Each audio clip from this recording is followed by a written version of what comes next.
सियाह और सफ़ेद। एक ज़माने में दो बेहतरीन दोस्त थे, एक काली बली और एक सफ़ेद बली। वो एक छोटे से गांव में रहते थे और जब से वो बली के बच्चे थे दोस्त थे। उन्होंने सब कुछ एक साथ किया और लाजिम व मलजूम थे। एक दिन उन्होंने जंगल की तलाश के लिए एक मुहिम जोई पर जाने का फैसला किया। जब वो जंगल में से गुजर रहे थे तो उनको एक खूबसूरत परिंदा नजर आया। काली बली फौरन परिंदे के रंग बिरंगे पंखों से मशहूर हो गई और उसका पीछा करने लगी। सफ़ेद बली ने अपने दोस्त को रोकने की कोशिश की, लेकिन काली बली परिंदे को पकड़ने के लिए पुरज़्म थी। आखिरकार काली बली ने परिंदे को अपने पंजों में पकड़ लिया। सफ़ेद बली ने मायूसी से इसकी तरफ देखा और पूछा, तुम्हें परिंदे का पीछा करने की क्या ज़रूरत थी? तुम जानते हो कि अपनी खुशी के लिए दूसरों को नुकसान पहुंचाना दुरुस्त नहीं है। काली बली को अपनी गलती का एहसास हुआ और उसे अपने किए पर शर्मिंदगी महसूस हुई। मज़ीद खूबसूरत, हैरत अंगेज़ और दिलचस्प कहानियों के लिए बरा करम मेरे चैनल को लाइक, शेयर और सब्सक्राइब करें। जब उन्होंने अपनी मुहिम जोई जारी रखी तो वो एक दरिया के पार पहुंचे। सफ़ेद बली ने मशवरा दिया कि वो दरिया में पत्थरों पर छलांग लगाकर दरिया पार करें। काली बली को अपनी सलाहियतों पर यकीन था और वो पहले पत्थर पर कूद पड़ी, ताहम पत्थर फिसल गया और वो पानी में गिर गया।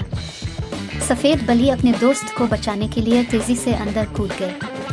इस वाक़े के बाद काली बली को अपने दोस्त की बात सुनने और मिलकर काम करने की अहमियत का एहसास हुआ। उसने सफ़ेद बली से मुआफ़ी मांगी और वादा किया कि वो अपने गुरूर को दोबारा कभी रास्ते में नहीं आने देगा। जब वो अपनी मुहिम जोई को जारी रखे हुए थे तो वो चूहों के एक गिरोह के सामने आए। सफ़ेद बली ने मशवरा दिया कि वो चूहों के साथ खेलें, लेकिन काली बली को शक था। सफ़ेद बली ने वजाहत की कि वो नए दोस्त बना सकते हैं और उनके साथ खेलकर लुत्फ़ अंदोज़ हो सकते हैं। मज़ीद खूबसूरत, हैरत अंगेज़ और दिलचस्प कहानियों के लिए बरा करम मेरे चैनल को लाइक, शेयर और सब्सक्राइब करें। काली बली ने हिचकिचाते हुए इत्तेफाक किया और वो चूहों से खेलने लगे। उन्होंने बहुत अच्छा वक्त गुजारा और काली बली को एहसास हुआ कि उसने चूहों के साइज़ और शक्ल की बुनियाद पर उनका फैसला करना गलत किया। जैसे ही सूरज गुरूब होने लगा वो वापस गांव की तरफ जाने लगे। काली बली ने अपने दोस्त की तरफ देखा और कहा, मेरे साथ सब्र करने और मुझे मेरे तरीकों की गलती दिखाने का शुक्रिया। मैंने सीखा है कि दूसरों की बात सुनना और अपने गुरूर को रास्ते में ना आने देना ज़रूरी है। सफ़ेद बली ने मुस्करा कर कहा, दोस्त इसी के लिए होते हैं। हम हमेशा एक दूसरे की मदद करने और एक दूसरे से सीखने के लिए होते हैं। मज़ीद खूबसूरत, हैरत अंगेज़ और दिलचस्प कहानियों के लिए बरा करम मेरे चैनल को लाइक, शेयर और सब्सक्राइब करें। इस दिन से काली बली और सफ़ेद बली गांव में सबसे अच्छे दोस्त के तौर पर जाने जाते थे। वो हमेशा खुशी से रहते थे, हमेशा एक दूसरे की बात सुनते थे और साथ काम करते थे।